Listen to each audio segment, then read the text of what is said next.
Welcome to Salty Posse, where we go and explore the anchorages in and around San Francisco Bay. My plan was to overnight at Drake's Bay and then round the Farallons the following day. I passed under the Golden Gate Bridge at 8 in the morning, right before the tide turned. It feels like an adventure every time I go under the Golden Gate Bridge for an overnight trip. On this trip, however, the forecast looked pretty stable, and I picked a calm weather window. At Point Bonita Lighthouse, I turned north and motored up the Bonita Channel.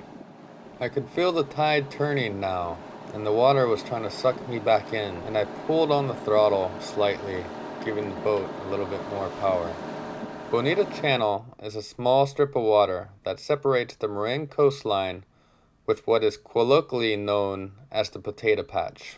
The Potato Patch is a shallow area created by sediment as it flows out of the San Francisco Bay. Waves tend to stack up here, and it is recommended not to cross over the Potato Patch. Today was a calm day, and it wouldn't have been a problem. But if there was an ebb tide, strong winds, and decent-sized waves, it could be pretty dangerous.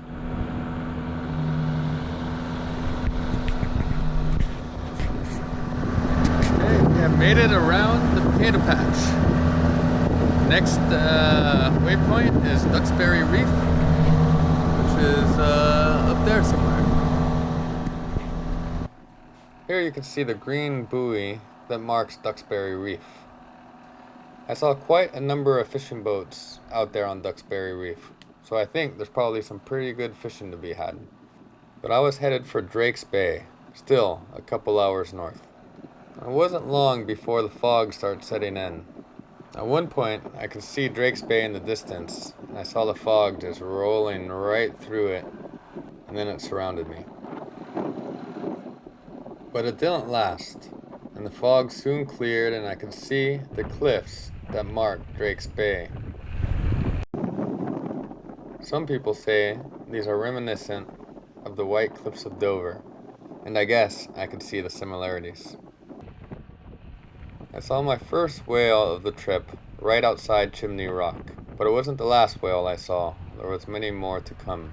Okay, we're entering Drake's Bay. There's only one other boat here, so plenty of room.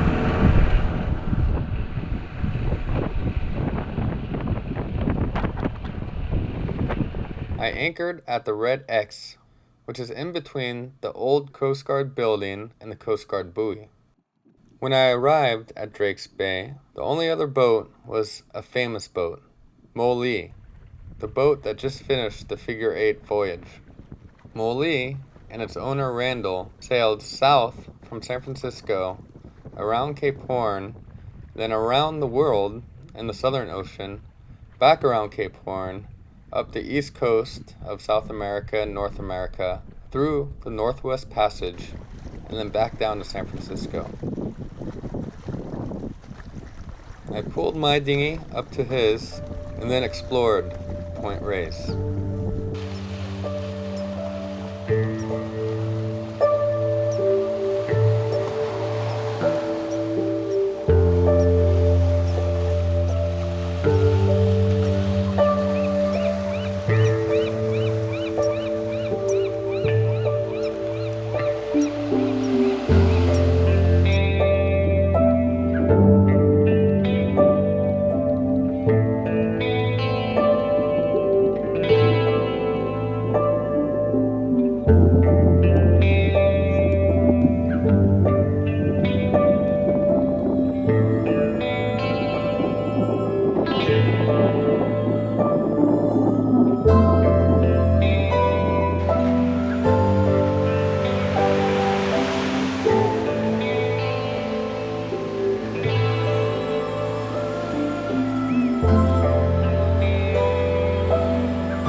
beautiful out here. I must say I'm pretty impressed with Drake's Bay. If it wasn't so difficult to get up here, I would be up here all the time. I picked a pretty calm day to motor on up here, but usually the waves are much bigger and the wind much stronger. I got lucky, really lucky. The wind's light, it's pretty warm. I'm just t-shirt. It's just absolutely beautiful. So tomorrow my plan is to wake up, eat breakfast. I'll probably go to sleep pretty early, eat breakfast, and then I guess I'll head to the Farallones. My plan was to leave Drake's Bay early in the morning, travel southwest to the Farallone Islands, round the main Farallone Island, and then head directly to the Golden Gate Bridge. The entire route, including my trip back to Emery Cove Marina, would be about 50 miles. As the sun was setting on one side of the bay, the moon rose on the other side. A beautiful harvest moon, big and orange. It's 5:30 in the morning. It's looking pretty foggy out there, pretty dark right now. So it's still pretty foggy out there. Sunrise is about an hour away, and it's, I don't know, the visibility's down to maybe 50 yards, 70 yards, something like that. I think I'll probably just chill for a little while until 15-20 minutes before the sun rises, and then make an assessment then. Of course it could be foggy here all day, so I'll need to leave sometime this morning, but right now I think I'm just gonna wait 35-45 minutes and see what happens. Alright, so it's pretty foggy still.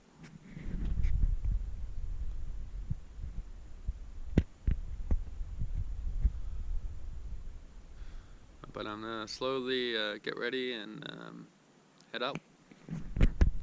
So there's not much wind, but we're sailing.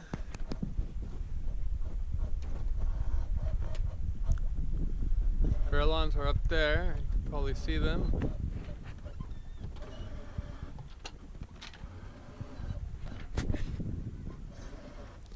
So I don't know how long it will take us to get there, but the wind should pick up from this point forward, and yeah, we'll be there soon. Wow, it's just up at the mast, working on the sail and tightening the lines, and a whale popped up right in front of me, and its big tail was right in front of the boat. It was beautiful. We're getting closer to Farallones, slowly but surely. Another whale just popped up over there.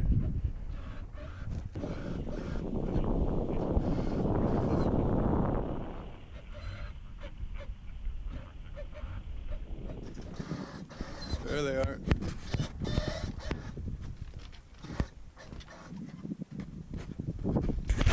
Oh, another one up there. It's pretty far away.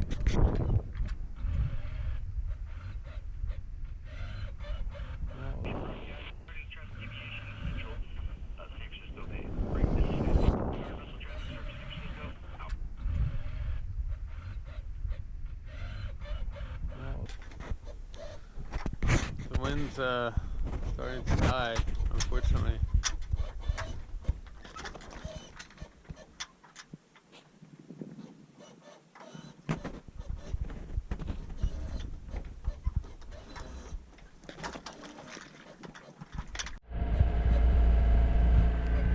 Alright, so we turned on the motor, the whales went away, and now we're about to, or not about to, but in 20 minutes or so, we're about to round the west side of the Farallone Island, the main Farallone Island. Here it is.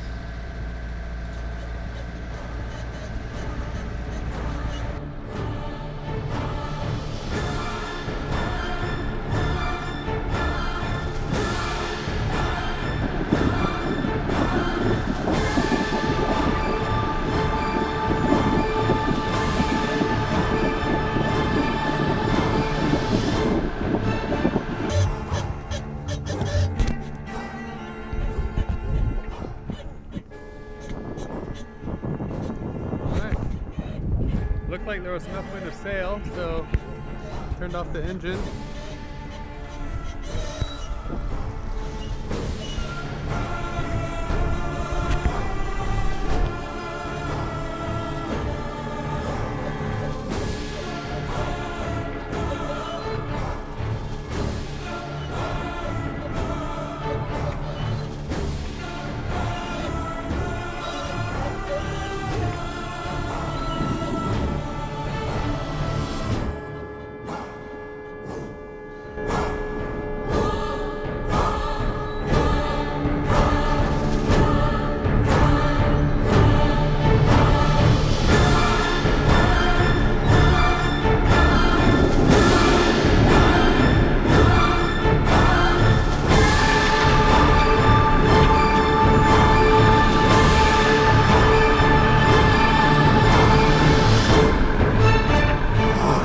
Alright, the wind's pretty light. We had to motor around a lot of the Farallone Islands. So, oh, there's the northern group. So what we're going to do, or what I'm going to do, is raise the asymmetrical spinnaker. I already kind of raised it, but we'll get it inflated here. And yeah, it will be a nice spinnaker run all the way back to the gate, hopefully.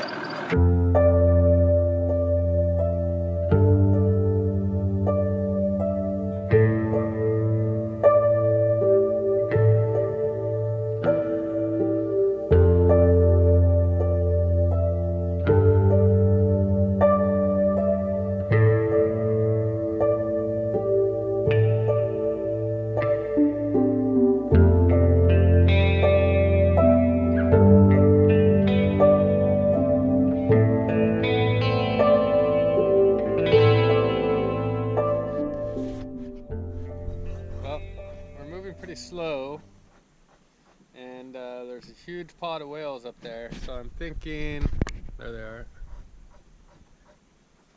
I'm thinking maybe I should take down the spinnaker and motor around them, which is probably the best thing to do. But there's so many of them.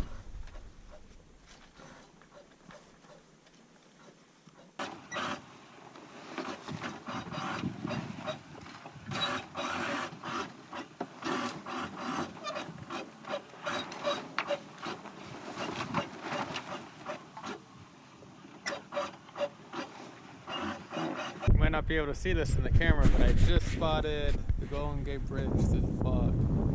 I already put the spinnaker away, so probably don't want to deal with that, but we're going at 4 knots. There's no point in getting there early because if we get there too early, we'll be there right for ebb tide, maximum ebb tide. So there's no point in rushing over there. At this pace, we'll be at the Deepwater Channel in an hour. That's 4:30. That's exactly when ebb tide is at the maximum at the Golden Gate. So it's kind of unfortunate that we'll be going through the Deepwater Channel during maximum ebb tide, but it's better than trying to get in the gate at maximum ebb tide. And there's no waves today, very little wind, so I don't think it'll be an issue. It was a great trip.